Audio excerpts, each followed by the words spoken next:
who are in the industry, they can help to the people by immediately taking them to the hospital.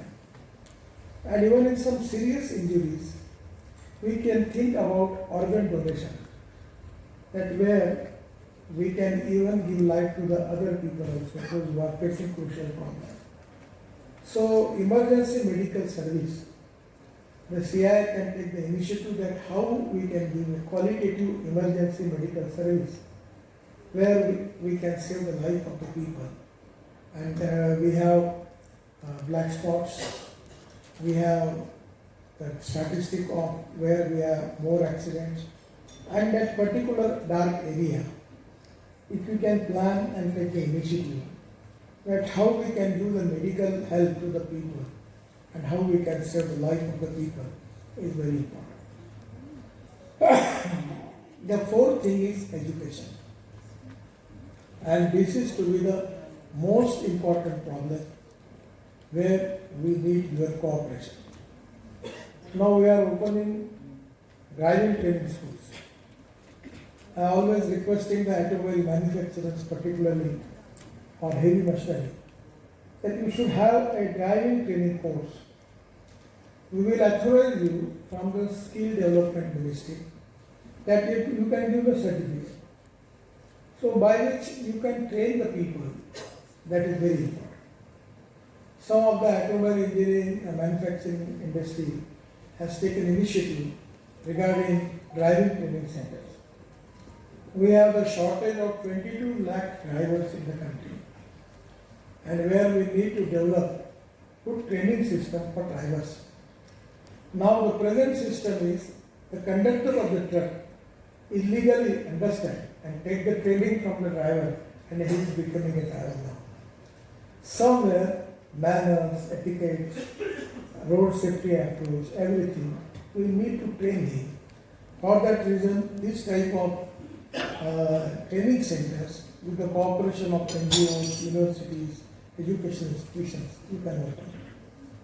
Somewhere your CSR money you can use for that, and that is to be most important need for the society.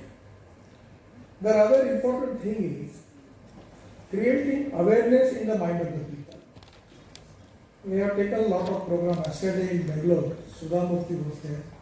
We have a big program for school students that we need to change their behavior and their understanding, their mind set up about creating awareness about the accidents, and to behave, to obey the law is most important thing from the citizen when we are expecting from them.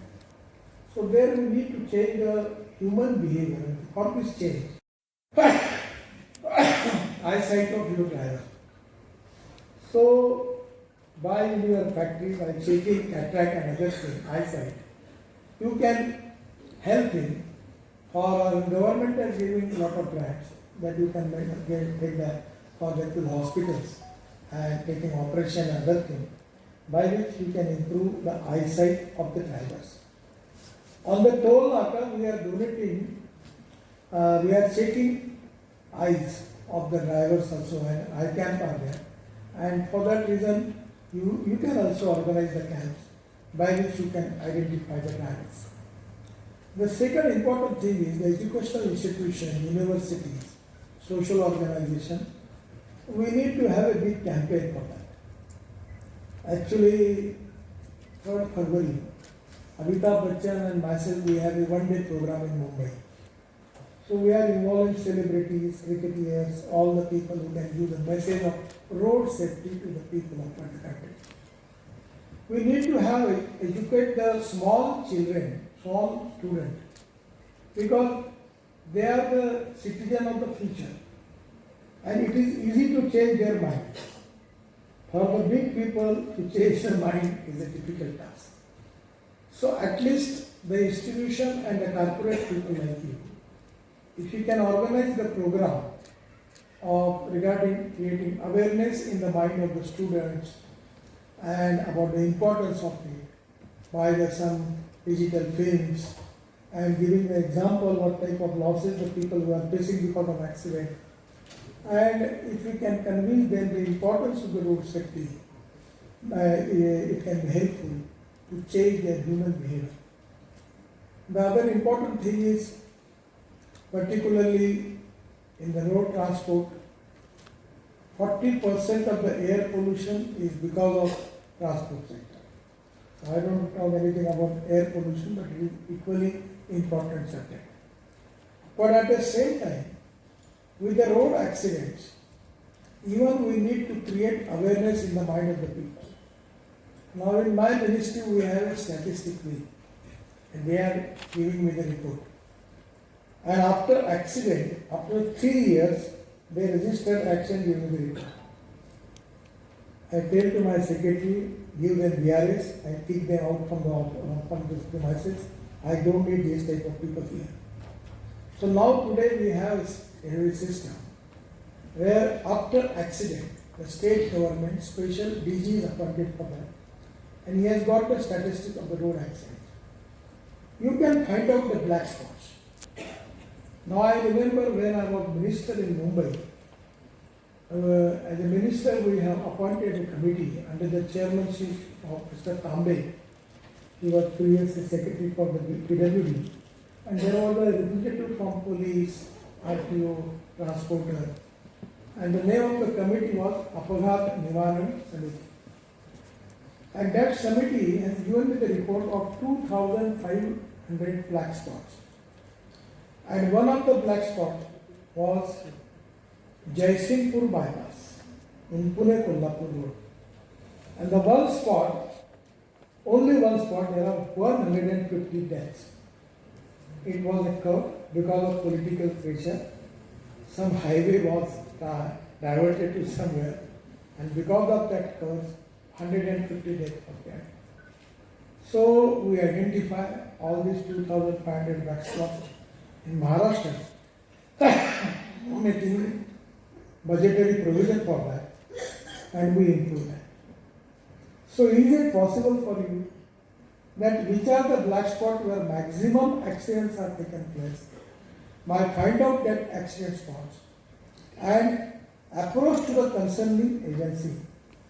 Somewhere NHI, somewhere state government, somewhere municipal corporation, somewhere district council, somewhere even there are a lot of things. So you can find out and tell them. You can publish in the paper also. I just requested one of the projects also in Nagpur we have successfully implemented. The people who are obeying law, they are getting points, by identify them. We are giving them special concession. For pizza, they will get 25% concession. And one system is the people who are making violation of the injuries. Almost 17%, close to 70-20% are cases which are critically injured. I mean, if they don't get medical care within a few hours, they are likely to die. And almost 80% of cases are those who require admission in hospital. I was just at the same thing, almost 13,000 patients we had who required to be admitted in trauma center. And in 2021, because of COVID, I think that's drastically less, but basically it's almost 25% of all the cases that we get. This is like what was pointed out by the Honorable Minister, that majority of cases they belong to the younger age group, from the active, the economically active, the breadwinner of the family from 20 to almost 40. So that's the reason probably, besides spending the amount of money that we do for their medical care, they're actually the economic burden of like the 3 to 4% of GDP which we spend is the reason, because these are the guys who are going out, they are the active people, they are the breadwinners of the family, they're contributing to the economic growth of the country. So if they are injured, that's the reason why we are losing about 3% of the GDP. Interestingly, we don't have an organized system in which road trauma victims can come to the hospital. Almost nearly 50 to 60% of patients who are coming is actually brought by the family, rather than any organized pre-hospital care that I'll tell upon later on.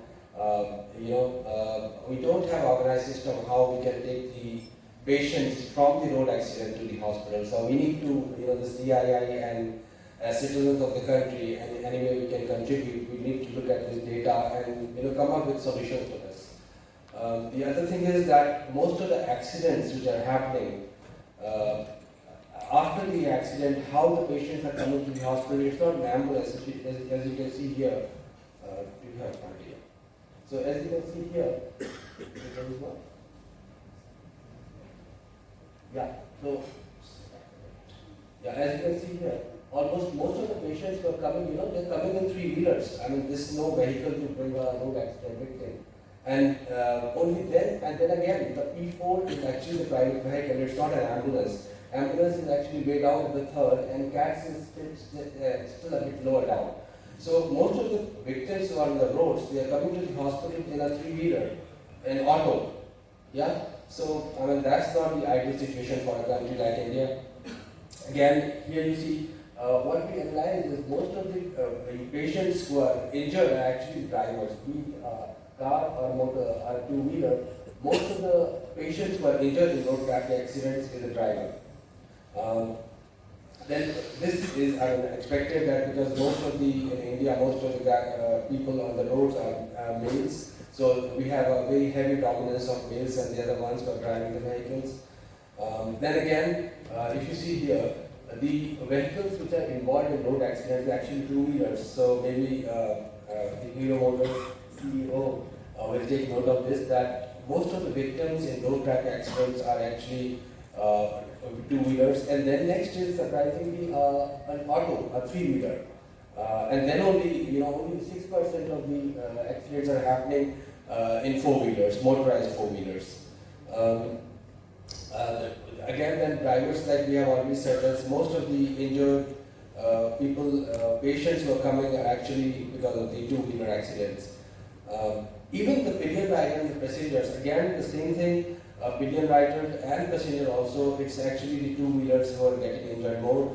And the vehicles involved, this is an interesting slide because the second vehicle in which the collision occurs in most of the times a car, or four vehicles. So that we need to take off, that most of the accidents happening, number one is between a motorcycle and a car, and number two is actually between two motorcycles. So these are things, the good part, the positive outcome that we are seeing is from 2021 to 2022, the number of patients who are wearing helmet has gone up from 56% to 58% in case of pillions, and from 81% to 84% in case of drivers.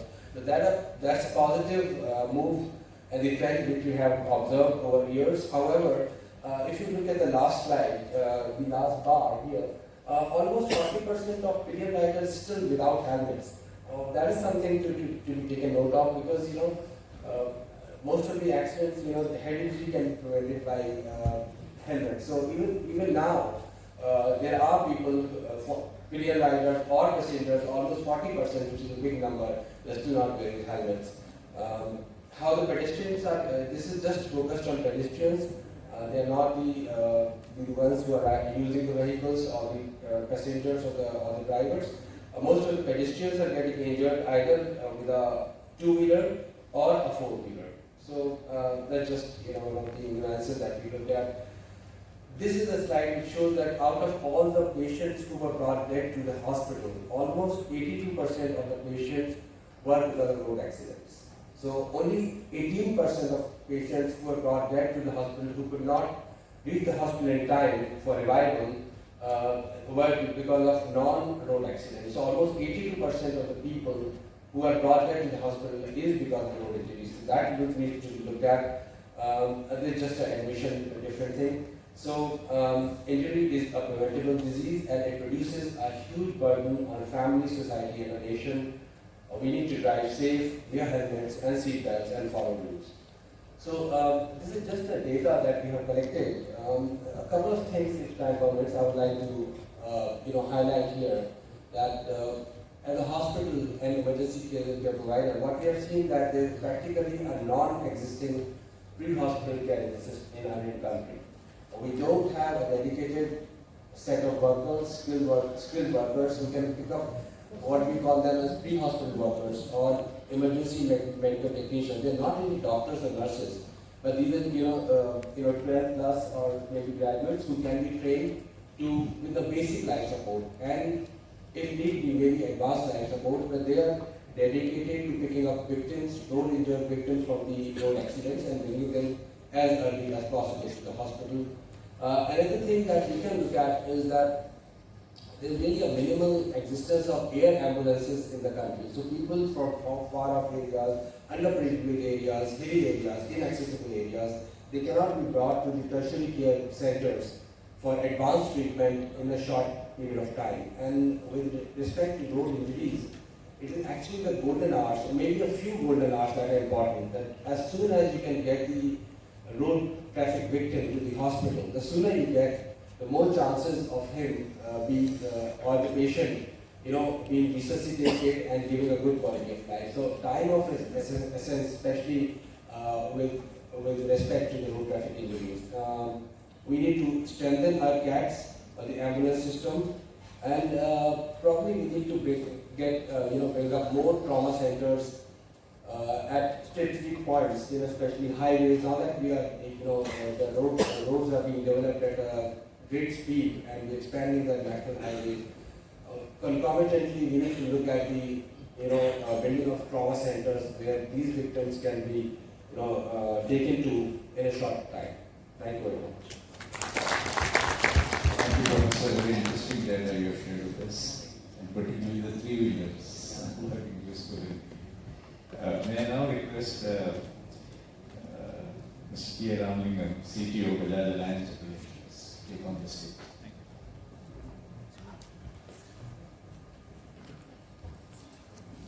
Thank you, sir, for inviting me here, and very good afternoon to all of you. I think I'll start off first off with a very simple statistics taken from the insurance, right now from the insurance industry. So if you look at us as a company, we receive 60,000 motor accident claims per month. So 60,000 motor accident claims per month means more than 7 lakh claims per year. And we are one of the 25 insurance companies every year. So if you add up all the 25 insurance companies, you can see the amount of motor claims that are coming in. All of them may not be fatal, but the thing is that some accident or the other is happening. There could be a small percentage which could be attributed to theft claims, which is not actually an accident. The vehicle is stolen. So I think this number actually stares us very starkly to say that the situation today, when we look at the number of claims, is very, very high.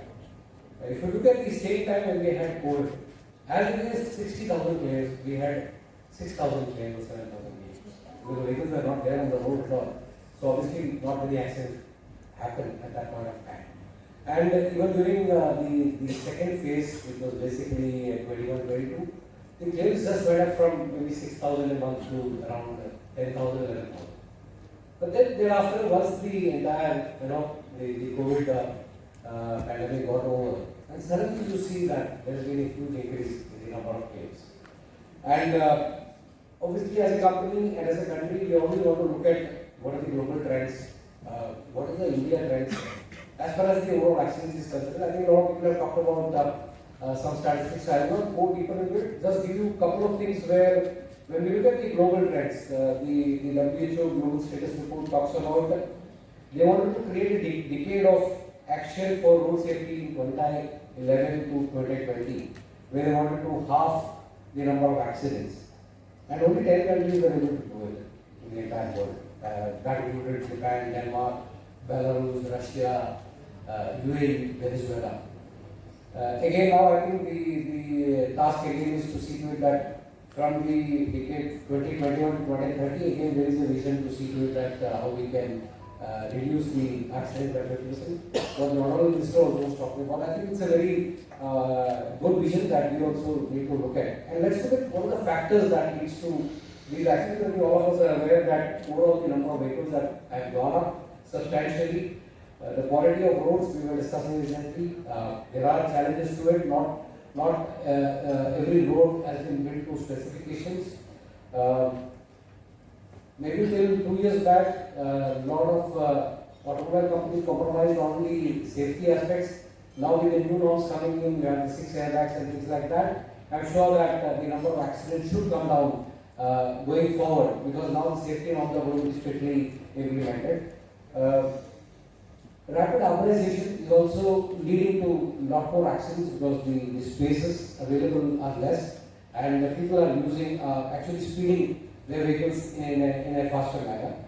If you look at the India road accident trends, I think the national highways are actually contributing to much higher accidents. One of the things that comes out very starkly is that these straight highways are actually causing more accidents than the curved ones.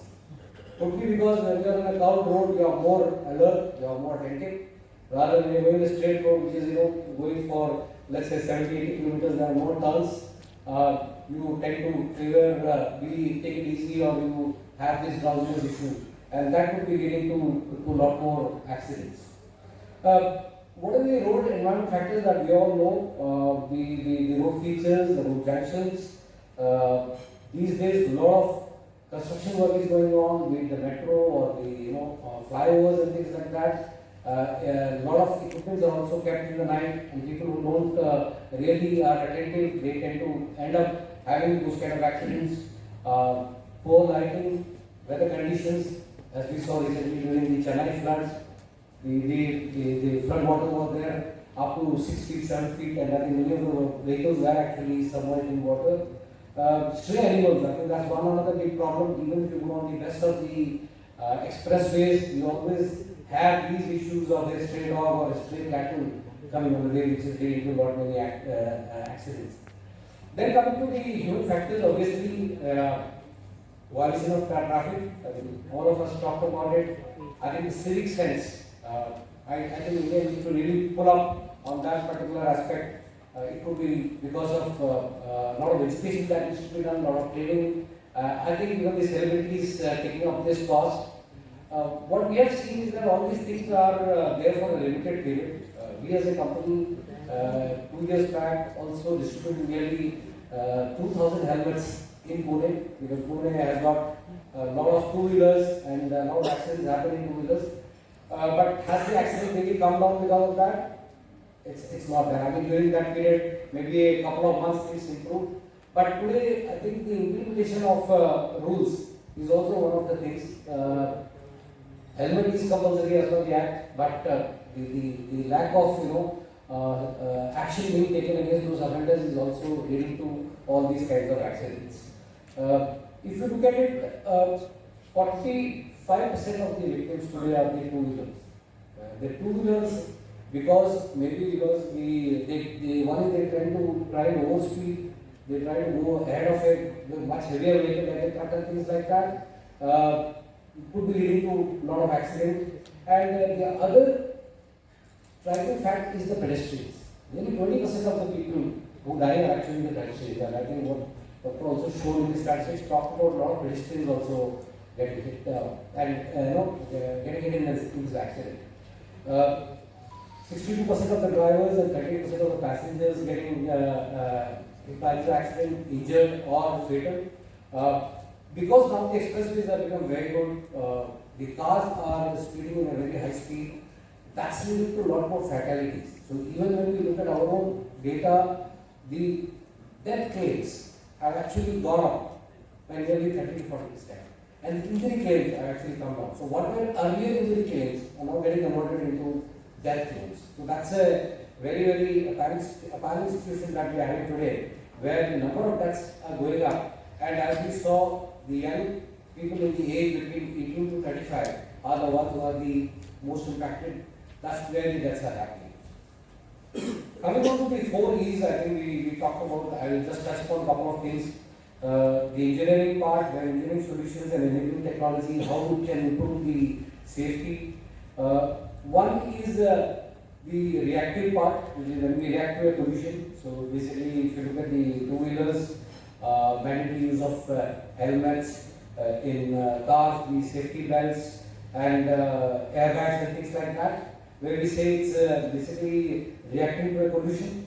What is it that we can do to avoid pollution? Can we create road detectors at night, because a lot of people may not be able to see properly during night, And the statistics also show that majority of the accidents, especially on the highways, happen between 12 to 4 a.m.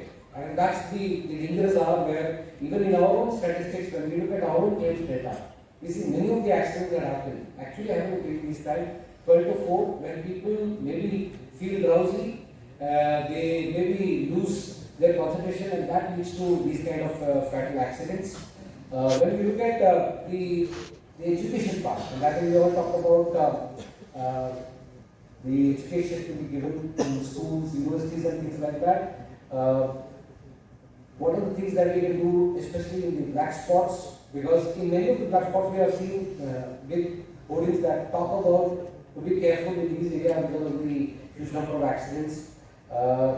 Teenage drivers, can they be checked at the checkpoints to see that whether they are following the rules or not? Safe driving practices during heavy rains, because that would also lead to a lot of accidents. We normally see during any kind of flooding situation or heavy rainfalls that a lot of accidents happen because of skidding, especially for two-wheelers. A lot of skidding events happen because they go at high speed, and because of the rain they actually skid, and then they either get injured or it could be a fatal accident.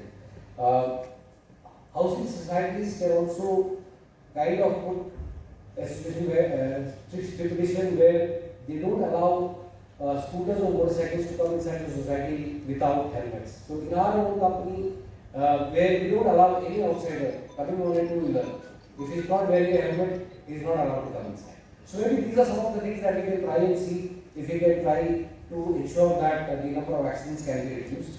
Corporates, as I think some of the other speakers also said, that if we can actually start imparting training within the company to see to it that how we can inculcate the spirit of road safety among all our employees first, and then go down to various areas, be it schools or be it the CSR activities that can be taken up, so that the money is well spent on trying to save lives of people. Because today I think we don't really value the life of an Indian citizen. If you look at that every 1 hour, if there are going to be 16 people dying, I think it's really a shame for us as a large country to see to it that our citizens are getting killed just because on the road somebody is not following the traffic guidelines.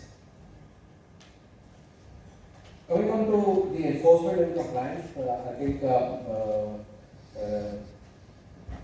speed runs we have in many of the highways. Can we ensure much stricter fines? I think the new Motor Vehicle Act already talks about increased fines. How do we kind of ensure that this is enforced is something that we all need to work together to see to it that this will help in reducing the number of accidents. If you look at a country like Japan, so they have a demerit system. So where they say that if for every kind of activity, be it crossing the red light or overspeeding, there are negative points that is given. And at the end of the day, when you either go for a renewal of a license or when you try to go and sell your car, all these things are actually captured in the system so that penalties are levied to be collected at the time where the customer wants to transfer the vehicle or sell the